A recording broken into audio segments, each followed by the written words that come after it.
Hello friends, कैसे हैं आप सब। उम्मीद है आप सब मस्त होंगे। तो सिद्धार्थ यूनिवर्सिटी में कल रिटन एग्ज़ाम होना है, उसके लिए भी बहुत ही महत्वपूर्ण ये लेक्चर होने वाला है। बाकी जितनी भी यूनिवर्सिटी जिसमें रिटन लिखित पेपर होने वाला है उनके लिए लेक्चर बहुत ही महत्वपूर्ण है। लेक्चर बहुत बड़ा हो चुका है, बहुत ही बड़ा है, लेकिन आपको देखना पूरा है क्योंकि ये क्वेश्चन सीधे आपके एग्ज़ाम में देखने को मिल सकते हैं। और मैं पूरा आंसर बताऊंगा आपको डिटेल में। जितने भी क्वेश्चंस हैं महत्वपूर्ण, उन क्वेश्चन को कैसे आप लिखेंगे कॉपी में, ठीक है, लिखने का पैटर्न क्या रहेगा आपका जिससे अच्छे मार्क्स मिले, वो सारी चीज़ें मैं बताऊंगा। तो लेक्चर को स्टार्ट करने से पहले कुछ इंपॉर्टेंट चीज़ें मैं आपको बता देता हूं, जैसे कि माइटोकॉन्ड्रिया जो है इस पर क्वेश्चन पूछता है। तो माइटोकॉन्ड्रिया का स्ट्रक्चर एंड फंक्शन मैंने ऑलरेडी कंप्लीट किया है। आपने हो सकता है वीडियो देखा भी हो, नहीं देखा है तो प्लेलिस्ट में जाइए, ठीक है, चैनल की, उसमें मिल जाएगा, आपको देख लेते। माइटोकॉन्ड्रिया, राइबोसोम और लाइसोसोम, एंडोप्लाज्मिक रेटिकुलम,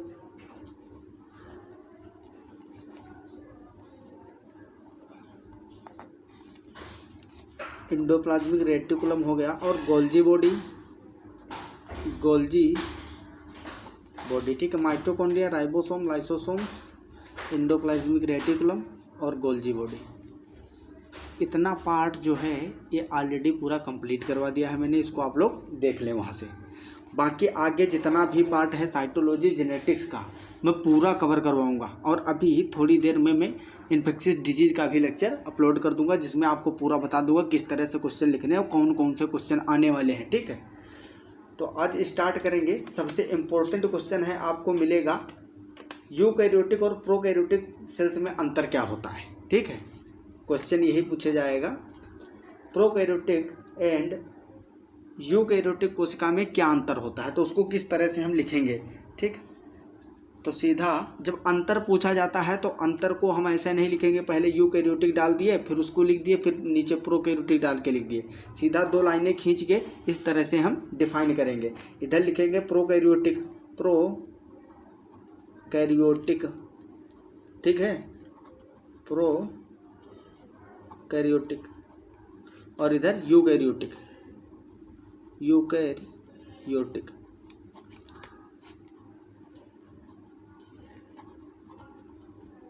अब इसमें मैन जितने पॉइंट हैं उनको हम दर्शाएंगे, ठीक है, जितने ज़्यादा इम्पोर्टेंट है। जैसे कि न्यूक्लियस, प्रोकैरियोटिक की बात करें तो nucleus is not present and hereditary material is scattered in cytoplasm, मतलब केंद्रक नहीं पाया जाता है तथा आनुवंशिक पदार्थ कोशिका द्रव्य में बिखरा रहता है। बात करते हैं न्यूक्लियस इज अब्सेंट, ठीक है, और इसमें न्यूक्लियस जो केंद्रक होता है वो क्या होता है, प्रेजेंट होता है। इसमें केंद्रक अनुपस्थित होगा और इसमें केंद्रक उपस्थित होगा। ये पहला अंतर हो गया, ठीक। डीएनए पदार्थ जो होता है कोशिका द्रव्य में, आनुवंशिक पदार्थ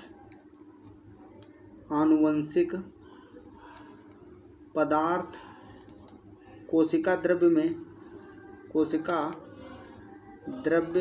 में बिखरा रहता है, ठीक। और इसमें क्या होता है, जो आनुवंशिक पदार्थ होता है, आनुवंशिक पदार्थ केंद्रक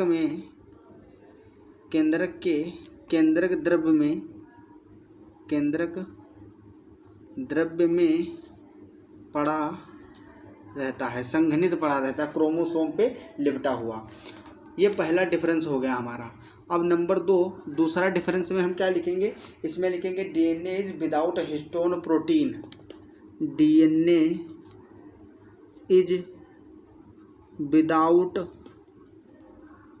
हिस्टोन प्रोटीन, और इसमें डीएनए विद हिस्टोन प्रोटीन। आज सारी चीज़ें इसमें डिस्कस करेंगे। सेल डिवीज़न के भी सारे लेक्चर देखेंगे, सारे इंपॉर्टेंट क्वेश्चंस करेंगे। सेल डिवीज़न में मियोसिस सेपरेटली और माइटोसिस भी बताएंगे। मियोसिस और माइटोसिस में क्या डिफरेंस होते हैं, न्यूक्लियस के स्ट्रक्चर और न्यूक्लियस के फंक्शन की बात करेंगे। जेनेटिक्स में जो मेंडल्स के लॉ हैं उसको भी डिस्कस करेंगे, हेरिडिटरी वगैरह जो है, ठीक है, और कैरियोटाइप क्या होता है, सारी चीज़ें डिस्कस होंगी इस लेक्चर में। आपको पूरा बताया जाएगा मटेरियल। तो जो प्रोकैरियोटिक सेल्स होती हैं इसमें डीएनए हिस्टोन प्रोटीन पे लिपटा नहीं होता है, और इसमें डीएनए और तथा हिस्टोन दोनों प्रेजेंट होते हैं। इसमें डीएनए होता है प्रोकैरियोटिक में, लेकिन विदाउट हिस्टोन होता है।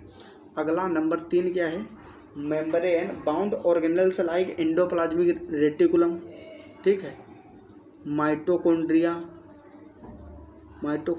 ठीक है, और क्या होगा, मेम्ब्रेन बाउंड पूछा है, ठीक है, गाल्जी बॉडी हो गए, माइटोकॉन्ड्रिया है, गोल्जी बॉडी, ठीक है। ये सारी चीज़ें जो होती हैं, जैसे लाइसोसोम आर अब्सेंट, ये भी क्या होते हैं, अब्सेंट होते हैं। इसमें membrane bound organelles are present, ठीक है, ये सारी प्रेजेंट होते हैं, ठीक है। तो माइटोकॉन्ड्रिया है और क्लोरोप्लास्ट है, ये सारी चीज़ें कैसी होती हैं, मेम्ब्रेन बाउंड है, डबल मेम्ब्रेन बाउंड। जितने भी मेम्ब्रेन बाउंड स्ट्रक्चर हैं प्रोकैरियोट में अब्सेंट होते हैं और यूकैरियोट में प्रेजेंट होते हैं।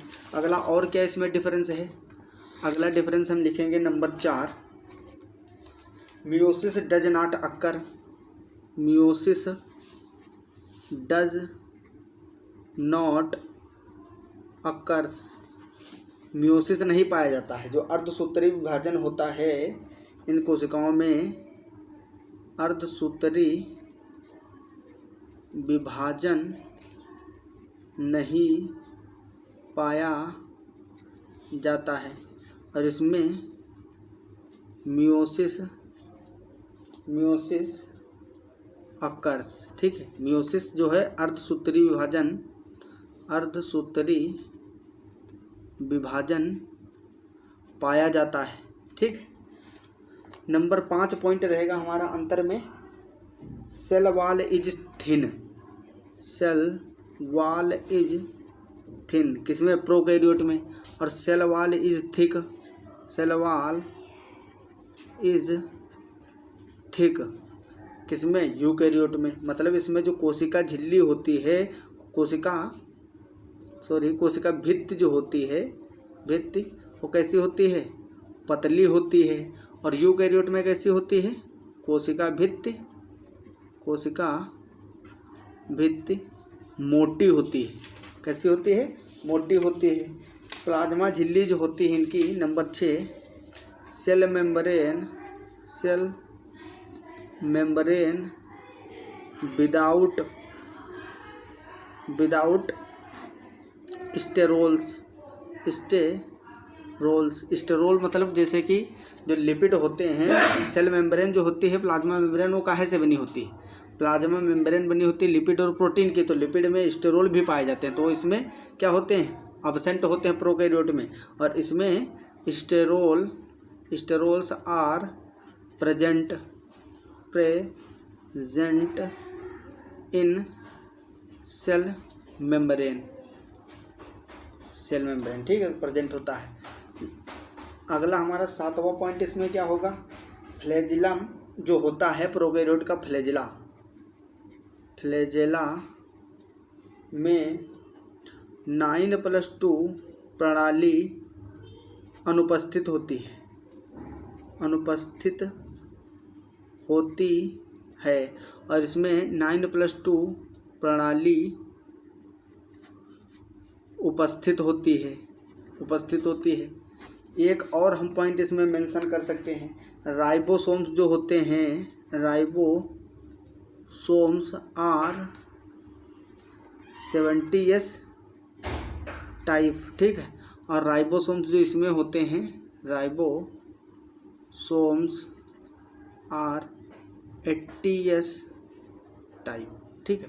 तो ये मेन डिफरेंट करने वाले यूकैरियोटिक और प्रोकैरियोटिक को सेल्स को पॉइंट थे, ठीक है, 8 पॉइंट। इतने अगर आप लिख दोगे तो आराम से आपको पूरे नंबर मिल जाएंगे, ठीक है। केंद्रक प्रोकैरियोटिक में केंद्रक अनुपस्थित होता है, जो डीएनए होता है वो विदाउट हिस्टोन होता है। यूकैरियोटिक में केंद्रक उपस्थित होता है, जो आनुवंशिक पदार्थ होता है वो केंद्रक के अंदर केंद्रक द्रव्य में प्रेजेंट होता है और विद हिस्टोन प्रोटीन के डीएनए पाया जाता है। मेम्ब्रेन बाउंड ऑर्गेनेल्स यूकैरियोटिक में प्रेजेंट होते हैं, प्रोकैरियोटिक में एब्सेंट होते हैं, जैसे mitochondria, endoplasmic reticulum, Golgi body और lysosomes are absent in prokaryote but present in eukaryote. Meiosis does not occur, अर्धसूत्री विभाजन नहीं पाया जाता है किसमें, प्रोकैरियोट में। Cell wall is thick, eukaryote में सेल वॉल थिन होती है, प्रोकैरियोट में और क्या होता है, विदाउट स्टेरोल के सेल मेम्ब्रेन होती है और इसमें सेल स्टेरोल प्रेजेंट होते हैं। 9+2 प्रणाली जो होती है फ्लैजिलम में वो प्रोकैरियोट में अनुपस्थित होती है और यूकैरियोट में उपस्थित होती है। राइबोसोम्स 70 इस प्रकार के होते हैं प्रोकैरियोट में और यूकैरियोट में 80 इस प्रकार के होते हैं। अगला जो हमारा इम्पोर्टेंट क्वेश्चन है वो हम देखेंगे न्यूक्लियस से। किससे, न्यूक्लियस से उठाएंगे।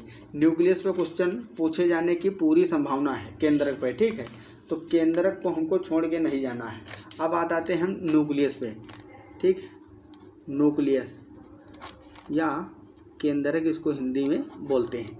इसका स्ट्रक्चर एंड फंक्शन पूछेगा लॉन्ग में, और शॉर्ट में भी पूछ लेगा सीधा न्यूक्लियस टिप्पणी करने, शॉर्ट नोट्स ऑन न्यूक्लियस। और लॉन्ग क्वेश्चन आता है इस पर structure and function of nucleus के, ठीक, लिखने को। तो स्ट्रक्चर एंड फंक्शन, ठीक। तो स्ट्रक्चर में ज़्यादा कुछ नहीं बताना है आपको, ठीक है। इसकी पहले थोड़ी सी प्रस्तावना है, इंट्रोडक्शन देंगे। अगर न्यूक्लियस का लॉन्ग क्वेश्चन आएगा शॉर्ट तो उसमें क्या लिखेंगे, nucleus controls all the activity of cell. Nucleus control the all activity of cells, ठीक है। और इसको सेल का मास्टरमाइंड भी बोलते हैं, also known as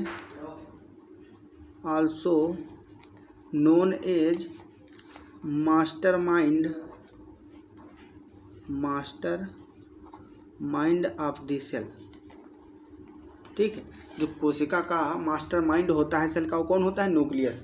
हिंदी में इसी को कैसे लिखेंगे, केंद्रक कोशिका भित्ति, केंद्रक कोशिका की सभी क्रियाओं को नियंत्रित करता है, ठीक है। इसकी खोज की बात करें, डिस्कवरी, तो न्यूक्लियस की खोज सन 1831 में रॉबर्ट ब्राउन ने किया था। ये इसके जो है इंट्रोडक्शन में लिखेंगे। और क्या लिख देंगे, न्यूक्लियस,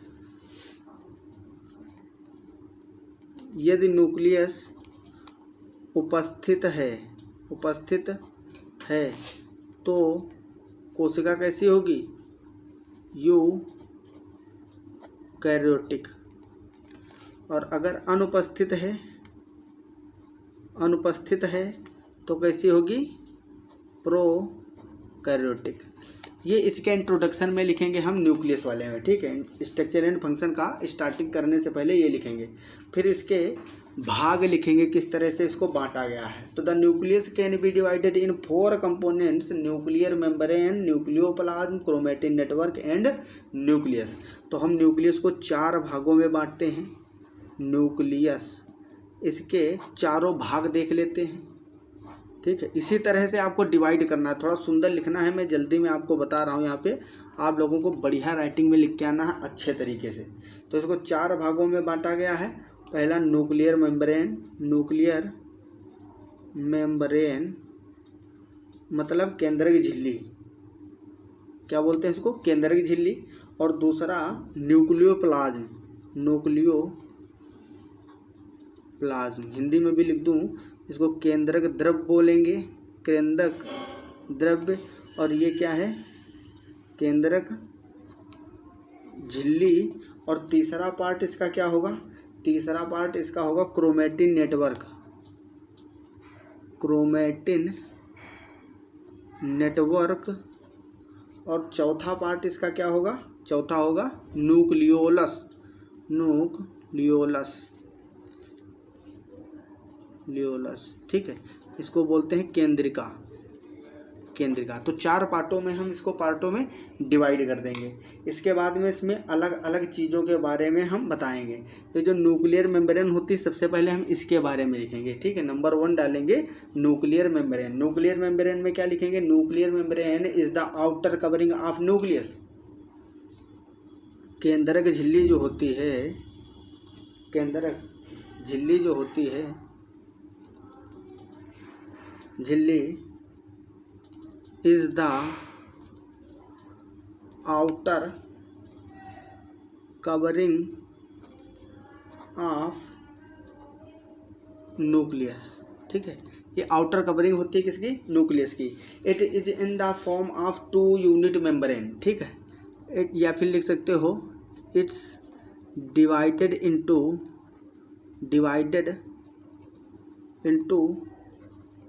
2 पार्ट्स, ठीक है।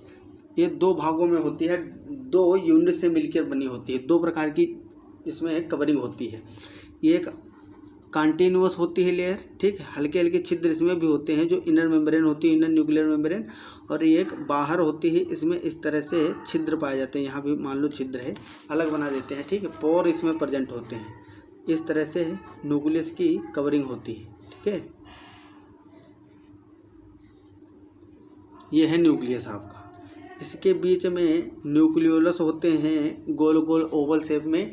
ये एक होता है जनरली, और 2 से 3 भी हो सकते हैं। जो सेल्स, जो कोशिकाएं ज़्यादा एक्टिव होती हैं, एक्टिवली प्रोटीन सिंथेसिस करती हैं, ठीक है, उसमें न्यूक्लियोलस की केंद्रिका की ज़्यादा आवश्यकताएं होती है। तो 2 to 3 तक हो सकता है इनका नंबर, वरना जनरली जो है 1 न्यूक्लियोलस प्रेजेंट होती है 1 न्यूक्लियस में, सिंगल न्यूक्लियस में, ठीक है। तो इसमें 2 से 3 भी हो सकती हैं। और किसमें होंगी, जो ज़्यादा सक्रिय होंगी प्रोटीन सिंथेसिस करने के लिए, उन कोशिकाओं में जो न्यूक्लियस होगा उसमें न्यूक्लियोलस 2 से 3 भी हो सकती हैं। तो जो ये है इसको बोलेंगे हम आउटर न्यूक्लियर मेम्ब्रेन, ठीक है। और अंदर जो है इसको क्या बोलेंगे, inner nuclear membrane. Outer nuclear membrane और इनर मेम्ब्रेन, न्यूक्लियर मेम्ब्रेन। बीच में जो ये स्पेस है इसको क्या बोलते हैं, इसको बोलते हैं inter nuclear space, inter nuclear space, ठीक है। और क्या बोलते हैं, इंटर मेम्ब्रेनल स्पेस भी बोल देते हैं। बीच में जो होगा ये, इसमें प्लाज्मा भरा हुआ होगा, इसको बोलते हैं न्यूक्लियोप्लाज्म, न्यूक्लियोप्लाज्म, ठीक है। और इसमें क्या होता है, क्रोमोसोम्स भी इसमें प्रेजेंट होते हैं। क्या प्रेजेंट होते हैं, क्रोमोसोम्स भी इसी के अंदर प्रेजेंट होते हैं। और क्रोमोसोम के ऊपर इस तरह से, अभी डिटेल में आगे जब क्रोमोसोम का बताएंगे तो उसको बताएंगे, ठीक है। क्योंकि क्रोमोसोम भी हमको आज इसी लेक्चर में डिस्कस करना है, क्योंकि सुबह एग्जाम है। सारे टॉपिक जितने इंपॉर्टेंट हैं मैं आप लोगों को बता दूं, ठीक है। तो इसी तरह से आपको लिखना, जो पॉइंट मैं जैसे जैसे बता रहा हूं।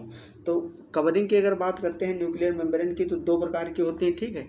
इनके बीच में आउटर और दोनों झिल्लियों, ऐसे लिखोगे, दोनों झिल्लियों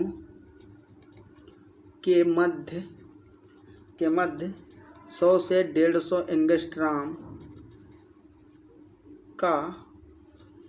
का पेरीन्यूक्लियर स्थान होता है, ठीक है। पेरीन्यूक्लियर स्थान होता है। और क्या लिखोगे इसमें, जो आउटर सरफेस होती है, on outer surface of outer membrane ribosomes are attached. ये जो होता है यहाँ पे राइबोसोम्स आउटर मेम्ब्रेन की आउटर सरफेस पे, इस शब्द को समझो, ये आउटर मेम्ब्रेन है। अभी इस मेम्ब्रेन में भी 2 सरफेस हैं, एक अंदर की ओर एक बाहर की ओर। तो आउटर कवरिंग जो है आउटर मेम्ब्रेन की, उसके आउटर ही सरफेस पे बाह्य परत पे क्या होते हैं, राइबोसोम्स चिपके होते हैं। क्या हैं, राइबोसोम्स। ठीक है, तो आउटर मेम्ब्रेन की आउटर सरफेस पर राइबोसोम्स चिपके होते हैं।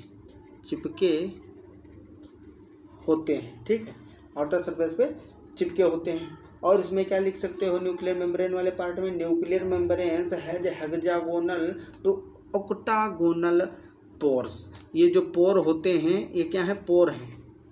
पोर मतलब छिद्र। तो इसमें हम पॉइंट लिखेंगे, इस तरह से पॉइंट अप करके लिखेंगे, एक एक पॉइंट बना के। ठीक है, उसमें लिखेंगे न्यूक्लियर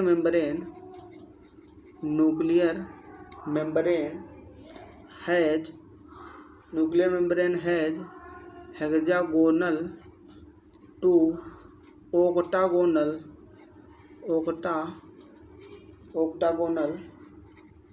पोर्स। ठीक है, ऑक्टागोनल पोर्स। इस तरह से हम न्यूक्लियर मेम्ब्रेन को समाप्त करेंगे। नंबर दूसरा पॉइंट डालेंगे न्यूक्लियस में, न्यूक्लियोप्लाज्म।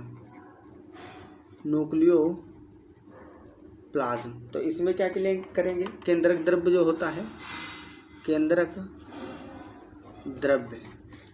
द्रव्य में धागों के समान संरचनाओं का एक जाल पड़ा होता है जिसे क्रोमेटिन जाल कहते हैं। क्या कहते हैं, क्रोमेटिन जाल। क्रोमेटिन नेटवर्क या क्रोमेटिन जाल जैसी संरचना मिलती है। ठीक है, मिलती है। क्रोमेटिन डीएनए का बना होता है। क्रोमेटिन डीएनए का बना होता है, इसलिए यह आनुवंशिक पदार्थ है। जो क्रोमेटिन है क्या है, आनुवंशिक पदार्थ है। क्रोमेटिन आनुवंशिक पदार्थ है। क्या होता है, आनुवंशिक पदार्थ होता है। इंटरफेज अवस्था में क्रोमेटिन चिपचिपे तथा कुंडलित होते हैं। कैसे होते हैं, कुंडलित होते हैं। इंटरफेज स्टेज में क्रोमेटिन चिपचिपे तथा कैसे होते हैं, कुंडलित होते हैं। क्रोमेटिन में डीएनए के साथ साथ आरएनए भी प्रेजेंट होता है। क्रोमेटिन में डीएनए के साथ साथ आरएनए भी पड़ा होता है। आरएनए भी होता है। हिस्टोन तथा नॉन हिस्टोन प्रोटीन भी पाए जाते हैं। हिस्टोन, न्यूक्लियोप्लाज्म केंद्रक द्रव्य की बात कर रहे हैं ना। हिस्टोन तथा नॉन हिस्टोन प्रोटीन भी पाए जाते हैं। तो इतनी चीज़ें न्यूक्लियोप्लाज्म के अंदर मिलते हैं, केंद्रक द्रव्य के अंदर। ठीक है, अब हम अगला क्या डालेंगे इसमें, इसी में पहले हम क्रोमेटिन के बारे में थोड़ा सा देख लेते हैं। किसके बारे में, क्रोमेटिन के बारे में। ठीक है, क्रोमेटिन क्या होता है, क्रोमेटिन नेटवर्क या क्रोमेटिन। ठीक, तो इसमें on the basis of staining chromatin network is of 2 types. Staining के आधार पर देखा जाए तो क्रोमेटिन जो होते हैं 2 प्रकार के होते हैं। पॉइंट वाइज ऐसे ही लिखेंगे, on the basis of staining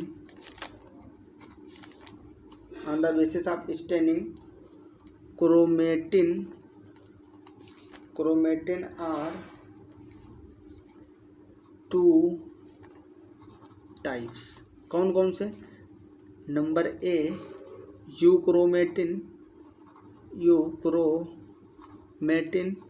और नंबर बी हेटेरोक्रोमेटिन। ठीक, अब इसमें डिफरेंस क्या होता है? मान लो ये क्रोमोसोम था, ठीक है, ये सेंट्रोमियर है बीच में, इसके ऊपर एक डीएनए लिपटा हुआ है, इस तरह से लिपटा है, और डीएनए के ऊपर न्यूक्लियोसोम्स इस तरह से होते हैं ना, डीएनए नहीं लिपटा है, क्रोमेटिन धागा, क्रोमेटिन किससे मिलकर बना होता है? इस तरह से न्यूक्लियोसोम से मिलकर बना होता है, ये न्यूक्लियोसोम्स हैं। तो इसको जब हम रंजक के द्वारा रंगते हैं, रंजक या डाइस बोलते हैं इसको, डाई, ठीक है, रंजक के द्वारा रंगने पर क्या होता है? कुछ पार्ट मान लो ज़्यादा रंग गया, ये कैसा है? हाई कलर्ड, ठीक है, ज़्यादा रंग गया, और नीचे का इतना पार्ट मान लो हल्का रंगा है, ठीक। डाई के थ्रू जब हम स्टेन करेंगे इसको, तो कुछ पार्ट इसका बहुत ज़्यादा स्टेन हो जाएगा, कुछ कम होगा, हल्का रंगा हुआ भाग। तो जो हल्का रंगा हुआ भाग होगा वो क्या होगा? Euchromatin, euchromatin. और जो पार्ट ज़्यादा रंग जाएगा वो कैसा होगा? हेटेरोक्रोमेटिन, ठीक है। अब इसमें हम पॉइंट वाइज लिखेंगे, यूक्रोमेटिन, यूक्रोमेटिन आनुवंशिक रूप से सक्रिय होते हैं। आनुवंशिक रूप से कैसे होते हैं? सक्रिय होते हैं और हल्के रंजित होते हैं, कामा हल्के रंजित होते हैं। नंबर अगला पॉइंट इसमें लिखेंगे हेटेरोक्रोमेटिन। जो हेटेरोक्रोमेटिन होते हैं कैसे होते हैं? आनुवंशिक रूप से कैसे होते हैं? निष्क्रिय होते हैं, कामा अधिक रंगे होते हैं,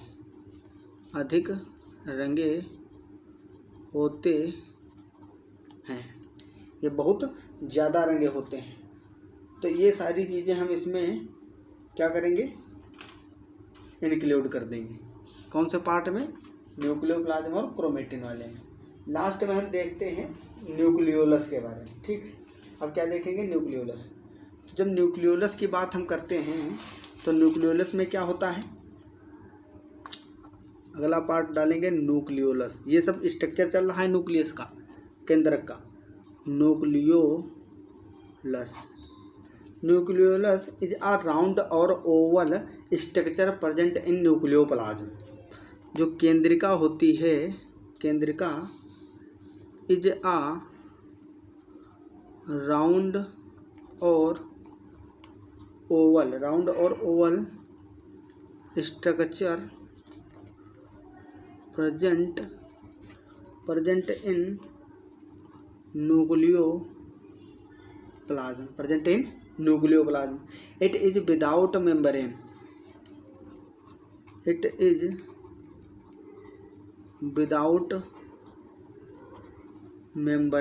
ठीक है, कैसे होती है? विदाउट मेम्ब्रेन होती है, और but surrounded by chromatin filament. surrounded by chromatin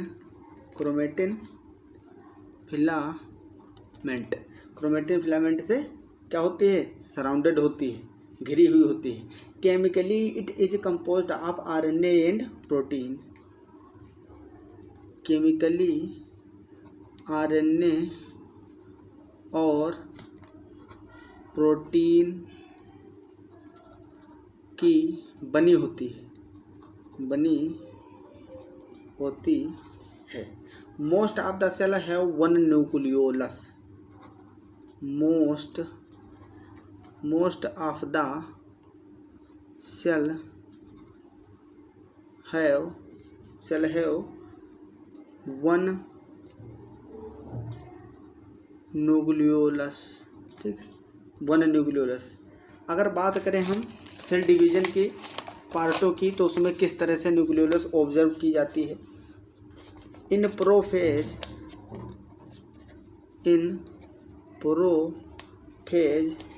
stage of cell division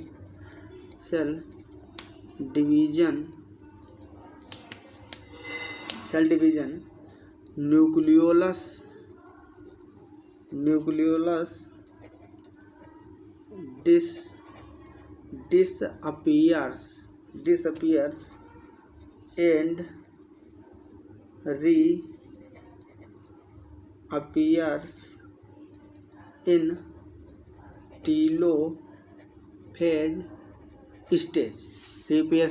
telophase stage।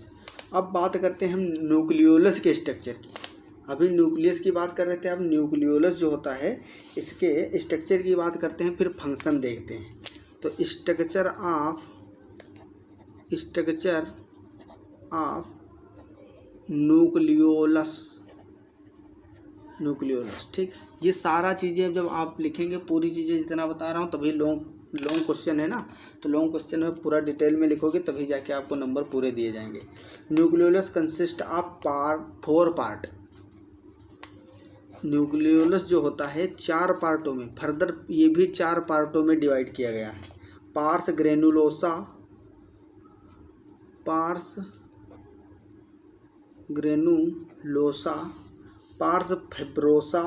फाइब्रिलोसा, parse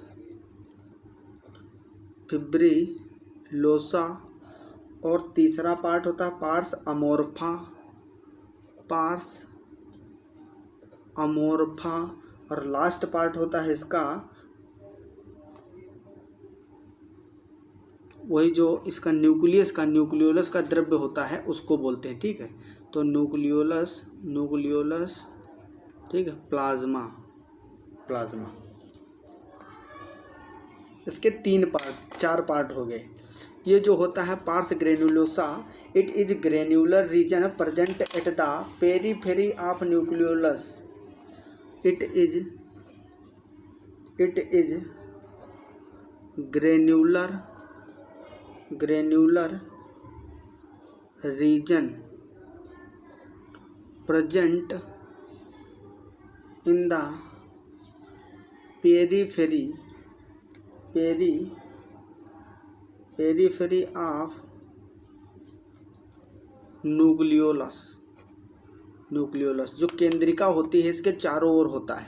मान लो ये केंद्रक था, इसके अंदर ये थी केंद्रिका, ठीक है। तो इसका जो बाहर का चारों ओर का पार्ट है केंद्रिका का, ये कैसा होगा, ग्रेन्यूल टाइप होगा। इसमें इस तरह से राइबोसोम्स के जैसे है ग्रेन्यूल दिखाई देंगे आपको, वो होगा पार्स ग्रेनुलोसा, ठीक। उसमें ग्रेन्यूल होते हैं मेनली।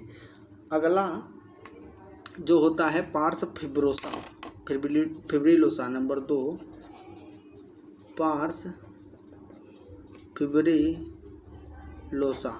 ये क्या होता है, this region is present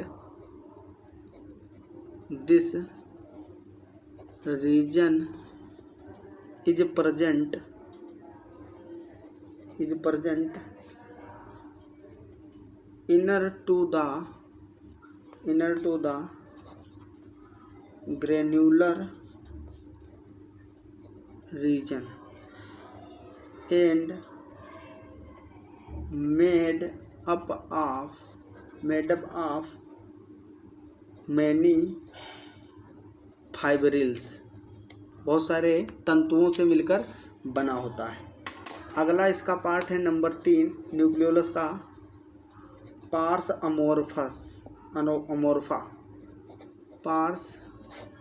अमोर्फा। It is liquid part of nucleolus.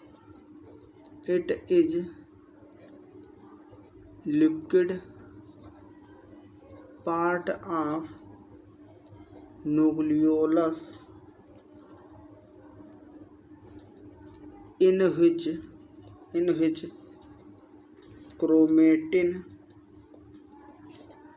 parts comma RNA and some enzymes are present.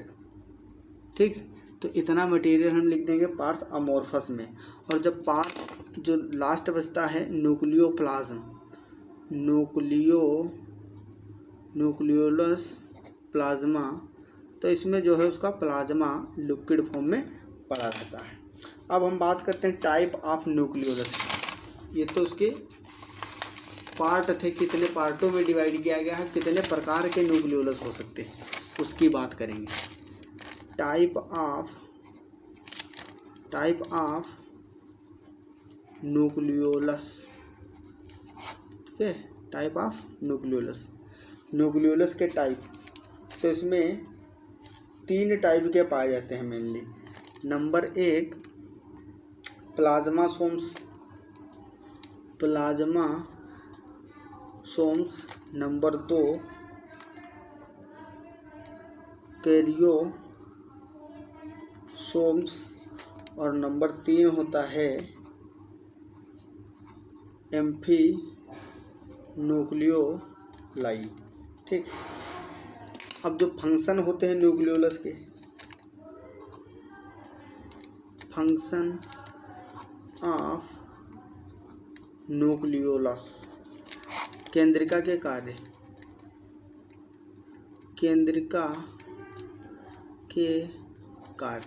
इसके कार्य क्या होते हैं। Number 1 formation of ribosomal RNA takes place in nucleolus. जो राइबोसोमल RNA होता है, राइबोसोमल RNA जिसको हम rRNA भी बोलते हैं, का निर्माण इसी के अंदर होता है। Number 2 it is helpful in protein synthesis because it collects freshly produced mRNA for the cellular protein synthesis. ठीक है, तो इसमें क्या होता है, प्रोटीन संश्लेषण में महत्वपूर्ण भूमिका निभाती है केंद्रिका। ठीक, नंबर 3 का लिखेंगे, it plays important role in cell division में महत्वपूर्ण